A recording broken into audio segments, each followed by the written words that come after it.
ChatGPT is smarter than me and maybe smarter than you. To prove it, today ChatGPT is gonna try to unite Italy. In Victoria 3, of course. And what better country to unite Italy than Tuscany? So if you haven't seen any of my videos, go watch them. After this video, of course. But let me explain to you how this works. Basically, ChatGPT roleplays as our leader. In our case, Leopoldo d'Absburgo Toscana. Rate my Italian pronunciation, I dare you. But ChatGPT has one main goal for this series. Firstly, unite Italy, then be the biggest luxury exporter in the entire world. Think Gucci, Ferrari, Starbucks? Okay, I don't know that many Italian luxury brands. Our story begins in 1836. To begin, we told ChatGPT exactly what our current situations were. But right now, Italy is definitely not united. We are tiny, Tuscany. You may be as... Boom. I won't tell you everything ChatGPT said because it's kind of long, so I'll summarize it. The prince's grand vision for Tuscany is a united Italy. To do so, he will play the diplomatic game, getting allies and making sure the great powers don't get involved. The prince will build his military and expand his territory when possible, all the while investing in luxury good production. It sounded easy on paper, but in reality, would be almost impossible. You see, in 1836, Tuscany is one of the worst countries in Europe. They are impoverished as heck. With a GDP of not even 1 million, a worse literacy rate than Japan, and people so poor they go to KFC to lick other people's fingers, ChatGPT had some work to do. The prince's first order of business was to enact a series of decrees across the country. And emergency relief. Just because their people are poor. Afterwards, he began taxing people to oblivion. With the economy as small as it was, the prince needed as much money as possible to get his construction sectors off the ground. After all, more construction, more Gucci factories. Okay, here's what I'm thinking. We only have the intelligentsia in charge. The landowners are not in government, but they are very powerful. So what we do is we should be able to shift off of local police force, which is giving them a 10% landowner political strength right here. And so to take power from the landowners, the prince enacted dedicated police force. After improving relations with possible allies, we had a great opportunity for ChatGPT. I mean, look, we could technically declare on these tiny states like Lucca. I don't know who would join, but I mean, we can ask. It says no one will join them. Should we expand our territory? The short answer was yes. Alright, we're gonna declare war. Attack Lucca. Yeah. Let's conquer the state of Lucca. Alright, we've done it. We're going to war. And so we began importing guns from our Habsburg cousins.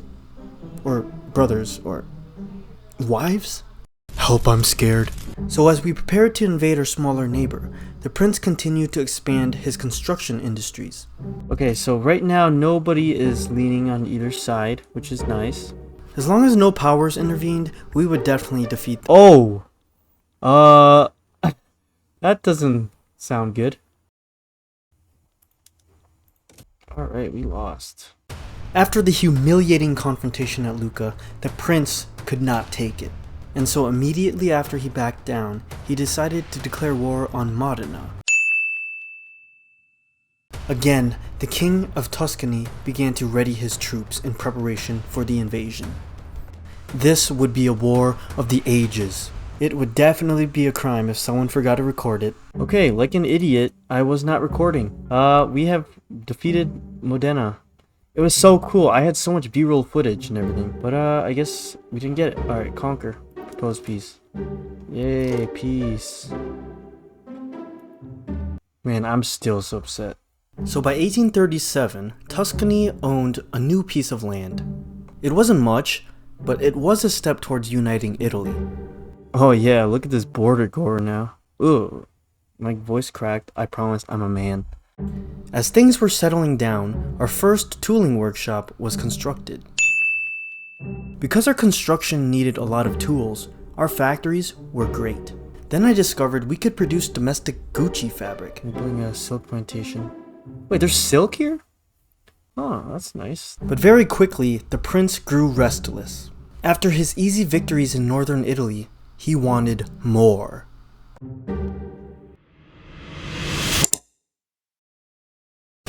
On November 23rd, 1837, Tuscany prepared an invasion of Parma. Supplied with Austrian weapons, we outnumbered them 2-1. Before any bullets were even shot, we surrounded the enemy, cutting off all supply lines from the outside. If no one would intervene, we would crush them. Cautious but optimistic, the prince waited for the final war bells to ring. My king! Nobody comes to their aid. Yep, nobody wants to join them. Everybody's declaring neutrality. It's just me and them. Finally, war was upon us. To arms. The Battle of Parma was a massacre. Our troops invaded from the sea, while from the hill, Tuscan artillery rained down fire.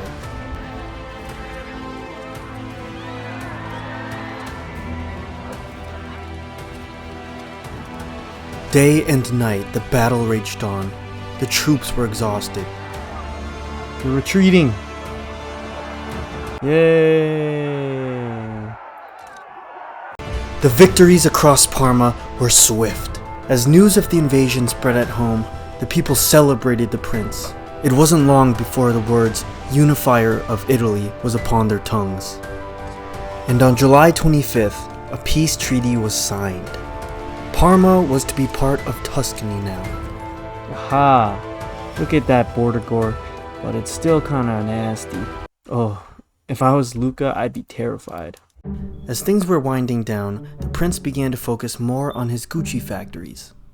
Our inputs are cheap, outputs are pretty expensive. The clothing, at least. Clothing costs could come down, I think. Hoping to make clothing affordable, the king expanded his textile mills. After instituting a nationwide shift to dye workshops, Italians were finally getting clothes into their homes. Next, Gucci factory is coming out. Oh yeah, Gucci factories. But with the sudden influx of new Gucci factories, the price of luxury Gucci went down. That is not what we want. Gucci is supposed to be the most expensive in the world. What's happening? And so the king decided to go global. Although the Prussians never heard of Gucci before, the king striked a deal. Aw, thanks Great Britain. That's awesome. Thank you. Ooh, I actually could join. It may be more advantageous to maintain economic sovereignty. Okay. And the third textile mill. Third Gucci factory. Gucci, Gucci, Gucci. Oh, we need 12 states. We only have 1. Tuscany. And we'll have 2. We'll need 10 more. For the next few years, we continued to expand our economy, and little by little, Tuscany was becoming wealthier. Hey look, our standard of living is a little better, still very impoverished, and the literacy rate is looking good too. Oh, GDP has more than doubled as well. We're still the worst in Italy, but you know, it's the thought that counts. After only 5 years, the country was prospering. Perhaps now was the time to finish off Lucca. They're a protectorate of France. Oh my gosh, you've got to be kidding me. It turns out invading 2 Italian miners was quite a big deal. A united Italy would be powerful. Alright, I'm sick and tired of this up here. So I'm gonna put in a arms industry. Yes. Realizing the danger of relying on outside powers, Tuscany began to manufacture its own weapons. Alright, time to build more Gucci factories. Whoa! Sardinia Piedmont supports Italian unification. Okay. I support that. But I want to be the leader. Driven by Sardinia Piedmont's cry for unification, riots broke out across all of North Italy, particularly the Italians living in Austria. After building another Gucci factory, the king decided to diversify his assets. Capitalizing on the expensive furniture prices in the Tuscan market, the king expanded the furniture industry. Some luxury furniture. This is like IKEA. This is like my IKEA video. If you haven't seen it, go watch it. After this video, of course. But we're making IKEA in Luxury IKEA. I don't know any luxury furniture brands, so. For the next few years, we continued to expand our luxury production. Oh look, we're catching up to Sardinia Piedmont, GDP-wise. We passed them GDP-wise. I mean, they were up, but now they're down. Let's try to catch up. Oh, we're catching up to two Sicilies GDP. Slowly but surely, we were gaining on our two biggest competitors. We weren't in the position to unify Italy right now, but if we kept it up, perhaps in the future. And not long after, an opportunity presented itself. Oh my gosh, look at this. Austria is at war with Russia, oh my gosh. Russia and Prussia. Over the next few months, hundreds of thousands of troops gathered on the front lines. Our Austrian cousins were face to face with two of the greatest superpowers the world has ever seen.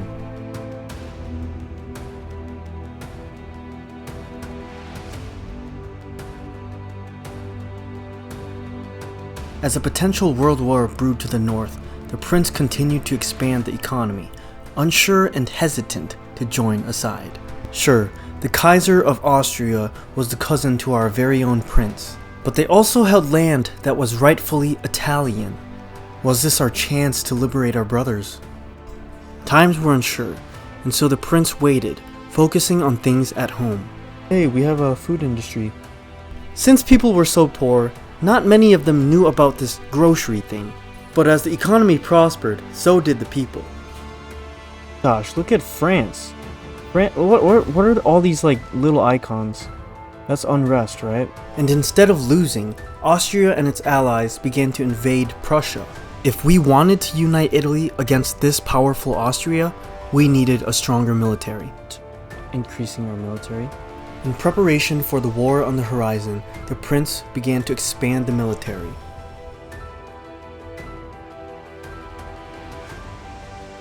In only a few short years, the Tuscan military quadrupled, from 10,000 troops to 40,000. In no time, we became one of the strongest powers in Italy. All across Italy, the people cried out for liberation. And they would have it one way or another. For their people's freedom, the Republic of San Marco rose up against the Austrians. Outnumbered 10 to 1, our Italian brothers came to the prince for help. Outnumber our combined forces. Okay, so I would advise supporting the Republic of San Marco in the revolt. And on March 5th, 1854, we supported our brothers against the Austrians. Spain sided with Austria? What the heck? Are you serious? That's overkill, dude. That is so overkill. By the tens of thousands, both Italians and Austrians began to fortify the passes in the Alps. Men, I know there are 10 of them for every one of us, but one of ours is better than 100 of theirs. And despite being outnumbered, the Italians remained steadfast as the Austrians flooded the border. We all have a dream for a united Italy. And the Austrians were against that dream. No matter how this war ended, one thing was certain. The Italian spirit would never be extinguished.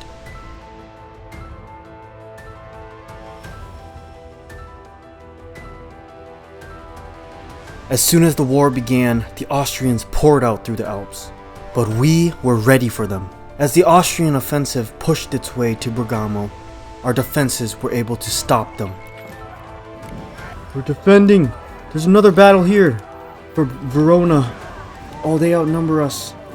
It turns out their first offensive was just a decoy. As our troops bled to grind the Austrian assault to a halt in Bergamo, the enemy launched several other attacks across the entire Alps. So while we were defended high up in the mountains, we were just spread too thinly. City by city, the Italians fell to the Austrians.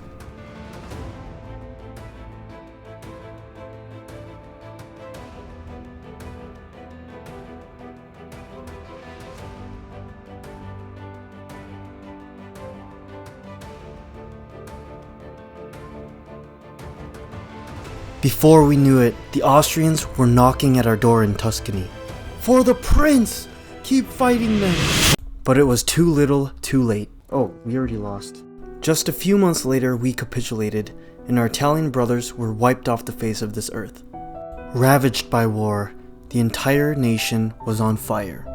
The Italians, who had just wanted freedom, had been crushed, their hopes of a free nation destroyed. And the prince, once hailed as the unifier of Italy, was now the man who sent thousands of Italians to their deaths.